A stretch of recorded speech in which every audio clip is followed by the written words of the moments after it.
پالپور میں محکمہ سوئی گیس کی منمانیاں، ریڈی بان کو 1.5 لاکھ کا بل بھیج دیا۔ بل آنے پر ریڈی بان شدید پریشان، اعلیٰ حکام سے نوٹس لینے کا مطالبہ۔ مزید جانتے ہیں اپنے نمائندہ اشتیاق احمد جٹ کی اس رپورٹ میں۔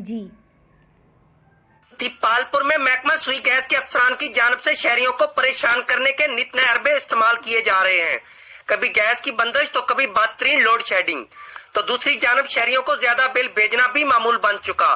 محلہ اسلام پورہ شرکی کے ریڈی بان محمد ظفر کو 1,58,000 روپے سے زائد بل بھیج دیا گیا، جس سے وہ سخت پریشان ہے۔ اس کا کہنا ہے کہ وہ روزانہ 500 کماتا ہے، اتنا بل وہ اپنی کل سرمایہ اپنی ریڈی فروخت کر کے بھی ادا نہیں کر سکتا۔ اس لیے حکام نوٹس لیں اور اس کا اصل بل بنا کر دیں تاکہ وہ اسے ادا کر سکے۔ Ishtiaq Ahmed Jatt, district reporter, QBN news, Okara. ہاں جی، کی معاملہ جی تہاڈا بل دا؟ ساڈا جی 100-200 روپیہ بل آتا سی تے ہن 1.5 لاکھ روپیہ بل آ گیا۔ غریب آدمی ہے، میں ریڑھی لانا تے کسے ٹائم گیس آتی کسے ٹائم تو آتی نہیں، تو میں تو ریڑھی بیچ کے بھی 1.5 لاکھ روپیہ پورا نہیں کر سکتا۔